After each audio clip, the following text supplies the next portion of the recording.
నమస్తే అండి. ఎలా ఉన్నారంతా? బాగున్నారు కదా? ఈరోజు చికెన్ ఫ్రై అండి. చికెన్ ఫ్రై చేస్తాను. ఇది రైస్లో కలుపుకొని తినడానికి బాగుంటుంది. మామూలుగా ఉట్టుగా కూడా తినేయచ్చు. చక్కగా స్నాక్స్ లాగా ఎలాగైనా అలా 2 రోజులు కూడా ఉంటుందన్నమాట. మరి చికెన్ తెచ్చిన తర్వాత శుభ్రంగా కడిగేసిన తర్వాత ఒక అర టీ స్పూన్ పసుపు, 1 టీ స్పూన్ ఏమో కారం, ఒక అర టీ స్పూన్ ఉప్పు, ఒక 2 చెంచాలు అయితే ఆయిల్, కొంచెం నీళ్ళు వేసేసి ఇలా దాకలా కలిపేసి ఇలా ఉడికించేస్తానండి. పూర్వం అమ్మాళ్ళలో ఇలాగే ఉడికించేవారు. ఆగిలేసి ఉంచాను అనేవారు అనమాట. ఇలా ఉడికిపోయింది కదా, ఇలా ఉడకబెట్టుకుని ఉంచుకుంటే ఆగిలేసి ఉంచాను అని ఈరోజు ఉడకబెట్టేసి ఉంచారనుకోండి, రేపైనా వండేవారు, ఎల్లుండైనా వండేవారు. ఏమీ అబ్బేది కాదు, ఏ స్మెల్లో వచ్చేది కాదు. కమ్మట స్మెల్ వచ్చేది. ఉట్టి మీద పెట్టేవారు. మరి పిల్లులు కుక్కలు మరి అలాగా పాడు చేసేస్తాయి అని ఉట్ల మీద పెట్టుకునేవారు. ఇప్పుడు మనకైతే ఫ్రిడ్జ్లు ఉన్నాయి, ఇంకా కబోర్డులు ఉన్నాయి, చాలా రకాల సౌకర్యాలు ఇప్పుడైతే ఉన్నాయండి. అప్పుడు అన్ని సౌకర్యాలు లేవు. కానీ అమ్మ అయితే ఇలా చేసి వండేది కాబట్టి అలా నేను చేసి వండుతాను. అంటే నేను రాత్రి తీసుకొచ్చారు, చక్కగా ఇలా చేసేసి ఉంచాను ఆగిలేసి.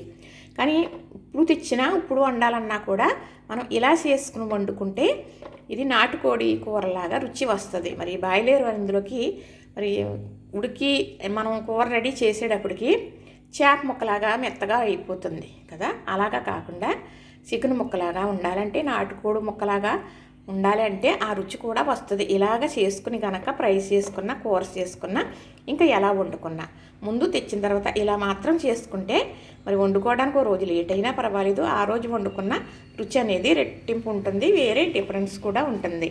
చక్కగా రాత్రి అలా చేసేసి ఉంచాను కదా. ఈరోజైతే మీకు ఫ్రై చేసి చూపిస్తాను. దానికి కావాల్సిందల్లా ఇదిగో 2 స్పూన్ కారం, పసుపు, కొంచెం మరి చికెన్లో వేసేసి మరి ఆగిలేసుకున్నాం కదా. మరి మసాలా అంటూ అసలు ఏమీ వేయలేదు. ఇది మసాలా: అల్లం, వెల్లుల్లి, ధనియాలు, జీలకర్ర, నూరుకున్న మసాలా ముద్దిది, వెల్లుల్లి గుడ్లు, ఇంకా తాలింపులో వేసేది చూపిస్తాను మీకు. ఈ ఫ్రైలో వేసే ఒక మంచి ఐటమ్ అండి ఇది లవంగం ఆకండి. లవంగం చెట్టు నాకు ఉందన్నమాట, కొనుక్కున్నాను. 2 చెట్లు కూడా. మరి ఇది 2 అంటే బిర్యానీ ఆకు చెట్టు కూడా. ఈ 2 కూడా 2 కుండీల్లో పెట్టుకున్నాను.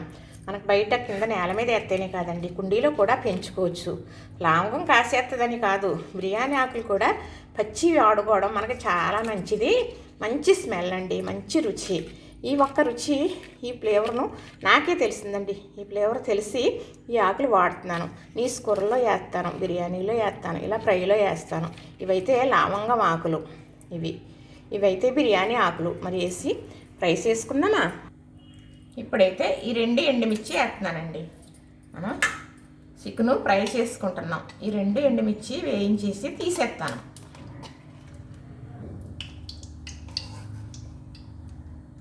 ఇప్పుడు ఆగిలు వేసుకున్న చికెన్ ఉంది కదా, ఈ గిన్నెలోది ఇందులో వేసేసుకుందాం.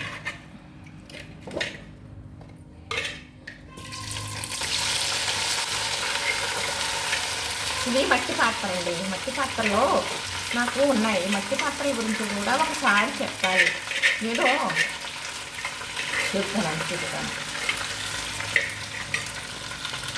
ఇది ఆల్రెడీ ఉడికిపోయింది కదా, అందుకు చక్కగా ఇప్పుడు ఫ్రై అవ్వాలి. ఈ మసాలా ముద్ద వేసేస్తున్నానండి. ఇప్పటి వరకు అల్లం, వెల్లుల్లి అలాంటివి ఏమీ వేయలేదు. ఇందులో కొంచెం కారం, చిటికుడు పసుపు, చిటికుడు ఉప్పు, 1 స్పూను నూనె వేసి ఉడికించడం జరిగింది నీళ్ళు వేసి, అంతే. అది బాగా కుక్ అయిపోయిందండి. ఇప్పుడు ఈ వేపటానికి కావాలి కాబట్టి చక్కగా మనం ఈ మసాలా అనేది వేసేసాను.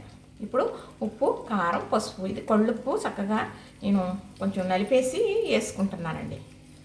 కరగదు కదా మరి, ఇందులో వాటర్ వేయం, అందుకు చక్కగా ఇలాగా ఎగుతూ ఉంటుంది కదా. ఇది వెల్లుల్లి గుడ్లు కూడా వేసేస్తున్నాను. ఇప్పుడు వర్షం పడుతుందండి, ఇక నుంచి వర్షాలు మనకి. అలాంటప్పుడు ఇలా చేసుకుంటే కూర వేడిగాను తింటమే కాదండి, వేడి చల్లారిగా తిన్నా బాగుంటుంది. కానీ ఈ వేపుళ్ళు అనేవి కొంచెం మనకు వేడిని అందిస్తాయి అన్నమాట. వర్షానికి ముసముసలాడుతూ ఉంటుంది పులుసు కూరల కన్నా.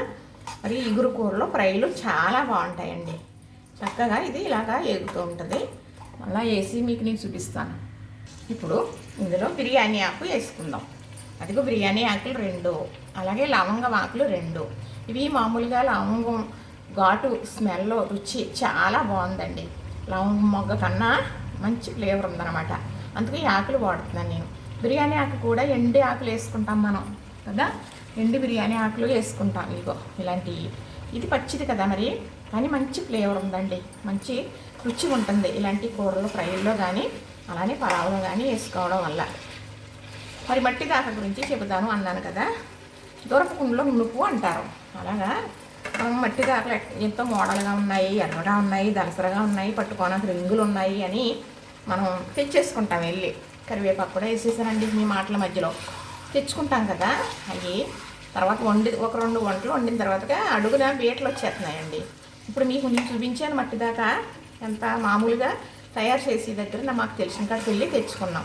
అది 50 రూపాయలు పడిందండి దాకా. ఆ మట్టి పాత్ర 50 రూపాయలు పడింది. మరి మోడల్ చూసి నేను కూడా మోసపోయి తెచ్చుకున్నాను.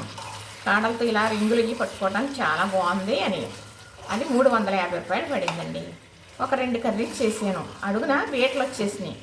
అలాగా ఉంటుందండి, ఏదైనా పైకి కనపడేదాన్ని మనం నమ్మకూడదు.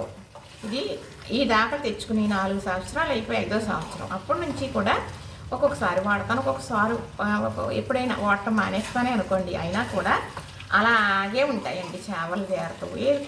ఇగురున్నా పులుసు పెట్టినా ఏం చేసినా మంచి భలేగా మనుతున్నాయిలేండి. చక్కగా ఇది బాగా ఫ్రై అయ్యాక మీకు నేను చూపిస్తాను. ఇప్పుడు ఈ ఎండుమిర్చి కూడా వేసేస్తున్నాను. ఇది ఫ్రై కదా మరి, దీంట్లో ఇలా 2 మిర్చి వేసుకోవడం రుచి ఉంటుందండి. ఆ మిరపకాయ రుచి దిగుతుంది అన్నమాట.